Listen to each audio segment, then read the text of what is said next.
Waliwo omu ku mikwano gyaffe wano ku Uganda at Large yambuuziza nangamba nti Uganda at Large watugamba nti bw'oba oyagala okutegeera omuntu okumumanya ebiri munda mu mutima gwe nti olina kuwuliriza muwulirize. Gwe wuliriza buwuliriza,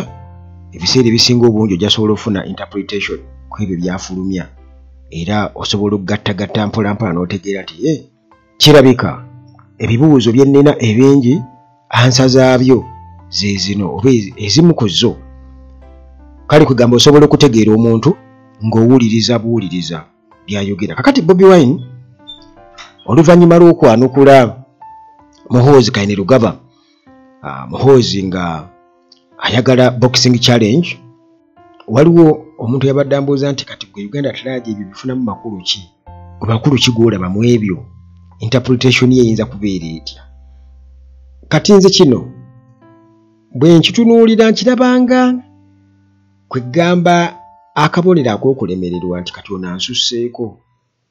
Muhoozi alabika alemereddwa nti amaanyi ge yaleeta ku Bobi Wine mangi, naye ate ne kirabika nti ono ye gwe yeerijjako alabika mulalamu. Mulalamu kyajja akitegeere nti ono mulalamu, era okukugamba nti okutta ka Bobi Wine tekyandibadde kizibu, naye ndi kati olutalo aluzizza mu ring kiba kitegeeza nti kyategeeza obutabeera kizibu nti ekituufu kizibu kiyinza obutabeera kizibu nti okumukuba omukubi, naye ate ebiddirira ffe gye tutera okugamba a few moments later omaze okumutta gw'olowooza ono alinga Kaweesi oba alinga Kirumira oba alinga Kiggundu oba omulala yenna, nedda baaba kati ate ono mulala nnyo international figure nti gwegezaako omukwateko, kiba kitegeeza nti kati amaze okitegeera nti ka Bobi si kangu kakutta, naye kale waakiri bwe tugenda mu ring nange nja kuwulira ku bulumi, nja kwendiwalinga ku pain. Ekyo kikkirizibwa, obusungu tubumalira awo, kubanga omuntu asobola okukuba ekisenge ekikondi n'engalo ne zaabika ne zijja omusawo n'apendabirwamu ekikondi mwali mubirabyeko ne zimusalaasala, okitegeera. Oba abamu n'okutuula awo n'atandika okukaaba obukaabi singa aba avuddeko ekintu, era abantu bayinza okugamba mumuleke bw'aba ali musengike ng'akaaba mumuleke akaabe. Kakati ono alabika ng'ali mu maziga, okitegeera, okuggyako obusungu aga ndi muyayisira kyamukolera baaba ye yampitako. Bobi Wine yazzeemu nti ye era n'ateekawo ne conditions ze. Omanyi Muhoozi alina ebizibu oba 3 oba 4 oba 5 nze mu kumwetegereza. Ekisooka ffenna tumanyi sitoore ye nga Muhoozi, tumanyi obuzibu bwamutuukako kibi nnyo, omwana omuto ku myaka egyo, naye ate teyafuna omukisa kale n'ataba ate ng'abaana abalala abaasuulibwa n'abeera nga ne bazadde be tamanyi gye bali oba ki, nti kale yabeebwako omwo n'asigaza omwo. Kyesaagala kuyingira nnyo mu detail, naye kakati era still upbringing tesobola kubeera ng'ey'omuntu akulidde ku bbeere lya maama, no, tekisoboka. Nti yeesi kale yakula era najja kalina kyamanyi. Kakati awo waliwo ebintu bibiri, nti omukyala ng'abadde n'omwana katuze nga si yamuzaala ayinza okusalawo nga tamukoonako tamugambako, kubanga ayinza okuba atya bba nti ate omwana bwe naamukoonako bwe naamugambako bwe naamuboggolera omusajja ajjaga omwana we mukola ki, mubonyaabonya. Kakati nze Muhoozi andabikira okuba nga akuze tebamugambako, akuze tebakola ki, tebamugambako. Nti mu makati awo tetumanyi lwaki, naye nga bw'okitunuulira mu yiwo bw'okiraba olaba nga mwekiri ekintu ekyo. Akuze tebamukola ki, tebamugambako. N'ekyejo ekingi ennyo. Kiriza omuntu maama teyamugambako, nga mwana we nga tamukoonako tamugambako takola atya. Kati n'akula n'ekyo ekyejo ekiri awo. Kati ate bingi nti akulidde mu State House ebintu abirabanga era eby'omuzannyo bwatyo ye kyobulabanga obukuli wa president abulabanga ekyobusika bwe takimanyi nti nno bakikulirira era kati ate n'ekirala n'abeera nti ne taata kennyini akyogera bulijjo nti omwana we yamukuza n'amutuma n'erinnya ery'okuwoolera alina okubeera omuzibu ennyo ng'awoolera abo bonna abagezaako okubeera nga bakola ki naye bamukolako obulabe okiraba kitegeeza nti tosobola kukuza mwana nga omukuzizza kukola ekyo oyagala omwana wo katugeze abeere musuubuzi w'amaanyi ng'era sityo naawe oli musuubuzi kitegeeza tumusuubira okuba ku mu dduuka oba yonna bizinensi y'okugibeeramu asobole okutegeera era nga bw'omubuulira sente tebazikola bwe bati tebasipendinga bwe bati tokola bwoti bw'oba osaasaanya zino tozikwatako kakati n'ono bamugamba nti gwe tetumanyi bye bamugamba naye tetumanyi kifaananyi ki kye bamusiigira eky'omuntu nti omuntu bw'omulaba omulabira mu kiti ki mulabe nga kiyenje kyakonyiga bunyizi kife mulabe nga kitetumanyi naye nga yo already taata yatukakasa dda n'atubuulira omwana we yamukuza atya era yamuzaalira ki kubuulira okitegeera kati ebyo ne bibeera awo kakati ate ne bajja ne bamuteeka mu kinaakulira mu ssente talinaawo haso yonna nga buluga nti omuntu abonaabona okuba nti akola ssente bamuteerawo buteezi ne bazimba ne bakola batya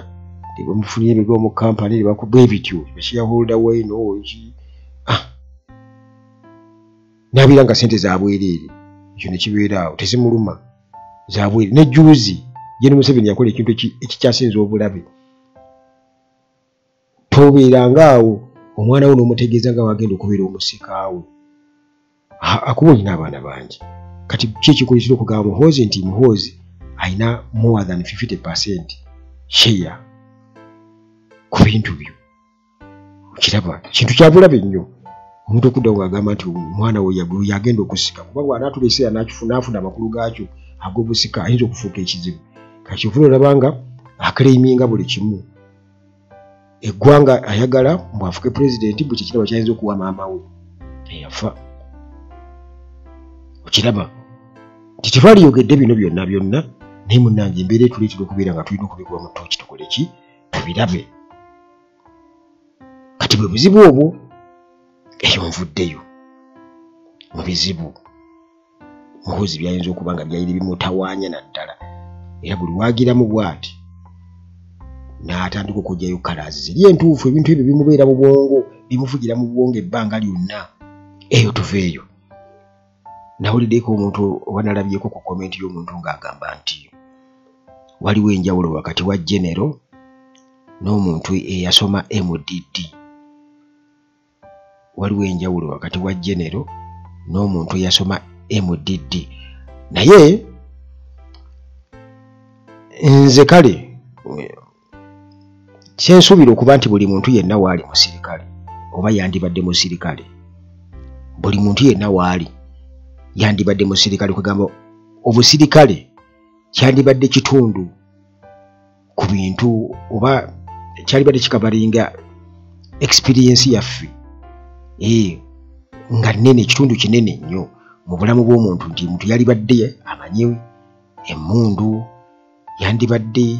amanyi self defense yandibadde kwegamba conditions ezo nga yaziyitamu era mu mawanga agamu bwe kitibwe kiri newankubadde nga waliwo abantu abajja n'aspecializinga nti ye kati asomye magye naye okubeera omujaasi nti genero kisinziira nti byokola bijja mu bwa genero oba byokola bijja mu bwa genero kale nze nsuubira okuba nti omuntu oba oli awo kati nga bw'olaba batabani ba Kagame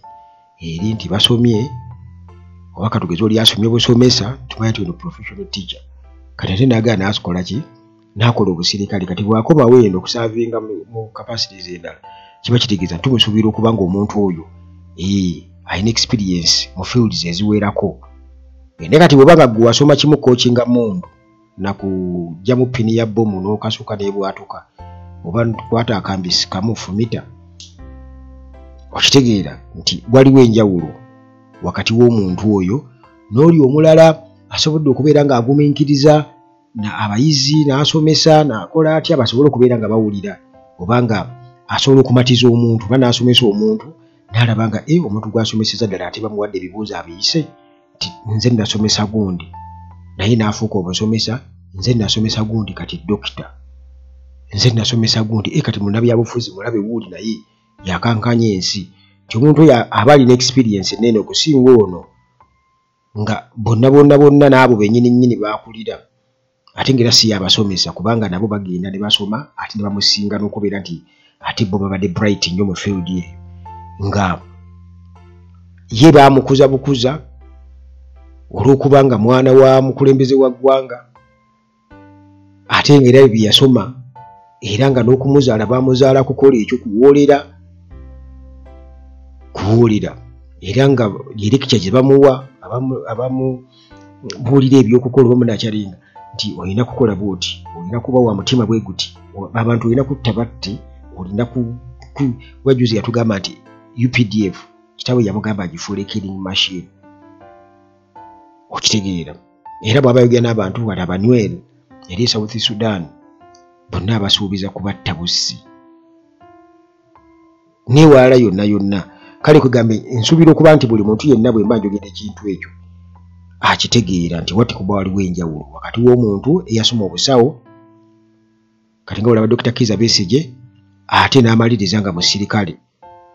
kitegeeza nti omuntu aba amusuubira okubamu n'empisa kubanga alina ate field endala nga yeyambudde bino byonna eby'ekisirikale nga si order ya jeshi ng'ate kati alina principles endala kw'atambulira. Nsuubira okuba nti ekyo gwe tosobola kugamba nti nno omuntu kati nga walabe bajerega president wa Ukraine bamulaba nga munnakatemba naye ne weebuuza nti kakati gwe olowooza nti buli muntu yenna asobola okufuuka president w'eggwanga?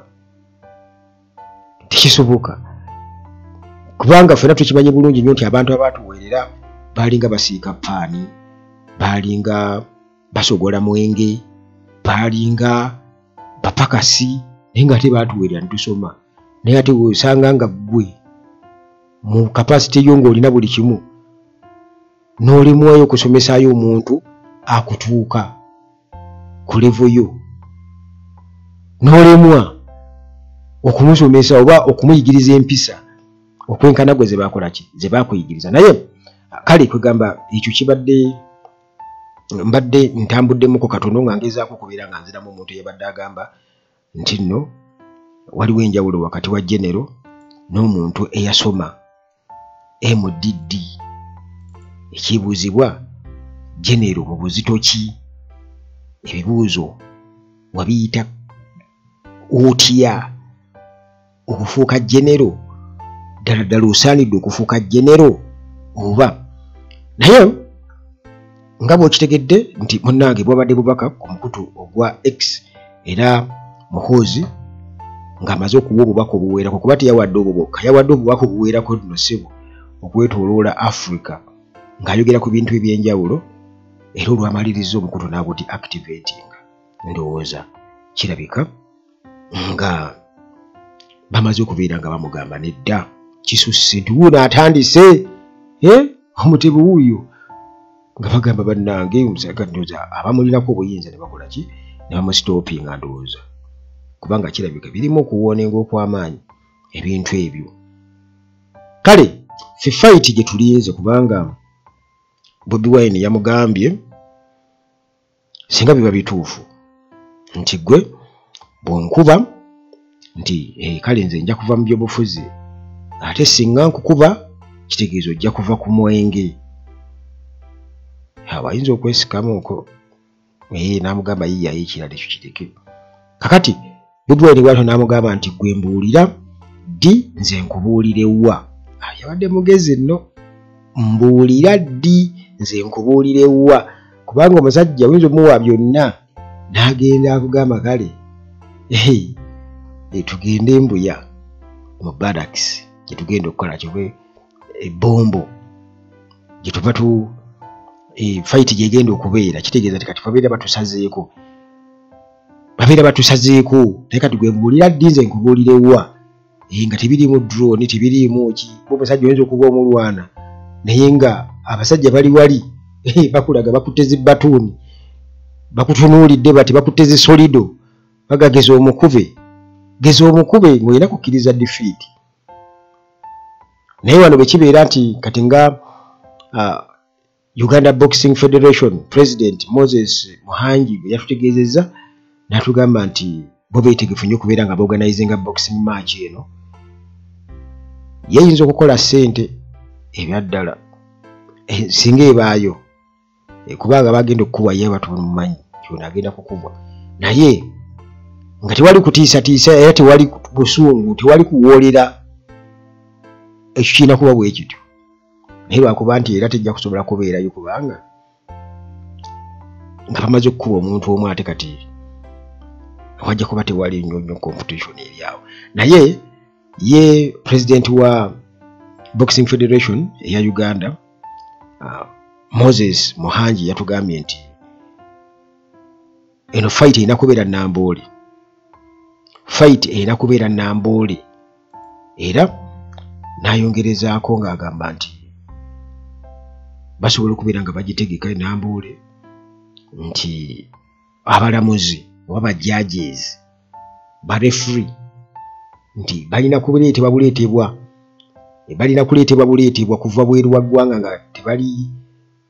tebalinawo bias tebalinaawo oludda so si kuddira nti Andrew Mwenda yaba abeera referee so si kuddi azoga nti Andrew Mwenda yaba abeera referee so do yakola bugundi ate muganda wange ate fight eri mu barracks ebombo waba makindi olumalizo omukulu agamba yingira wali mu theater tukulongooze kati munnange nga bwe nkutegeeza nti bwabadde obubaka bungi mukozi byatadde ku mukutu gwe ogwa X bo bwabadde bungi naye okusinziira ku comments abantu gamba abatandise okubeera gagamba asobola omukubaasa bakola bwati bwezanyisa biki naye muganda wange ebikonde biba bikonde bululu boki bikonde mu lubuto akabedo n'owulira akakoze eki nga ko mutuufu keekaase ne kale yayogedde bingi Muhoozi nga tanaba kubeera nga ate adeactivatinga omukutu gwe era ebimu ku ebyo byayogedde wakubadde ng'era bitumanyi ebya bulijjo naye nga ekyasinza okukyamula abantu kyekyo ekya fight ne Bobi Wine akati ku mukutu gwe gwa X yapostinze nga kuga nti byolibadde oyita series of explosive and erratic messages muganda wange ng'era bulijjo nga ataddemu n'okutiisatiisa military threats eri eggwanga erya Democratic Republic of Congo okussa n'okubeera nga ataddemu okutiisa omuntu ku muntu ayagala fight kale kwegamba nti abantu bwe batyo essaawa eno balindiridde kuba waliwo ne gwasanze n'agamba nti ffe tulinze kwa ssente balamu yazirya zonna balamu be balya eka tukkiriza naye kati tulinze fight osanga ndoza bagasinga mutukubira kakati munnange nti Muhoozi agamba nti amagye gonna ekisangani galina okubeera nga gawanika obubaka obulala byatadde ku mukutu nti galina okuwanika bunnambiro nga gawanika eri UPDF era n'ategeeza n'agamba nti yagambye nti bannange kuno kubadde kunyumirwa kwennyini mwebale nnyo kakati kanzire mu kupulaninga ebyekisangani Katonda abakuume mwenna era Katonda akuume UPDF wamu ne RDF mu kwogera ku RDF Rwandan Defence Forces kino kyaleeseewo embeera y'abantu okubeera nga batandika okwemulugunya ku ebigendererwa ebya Uganda ne Rwanda mu kitundu kino ek'Ekisangani, era ekirabika nti kijjukiza abantu biki ebyaliwo naddala amagye ag'e Uganda n'ag'e Rwanda bwe gaakubaganira Ekisangani 1999 ne mu mwaka 2000 awo baakubaganirayo, era nga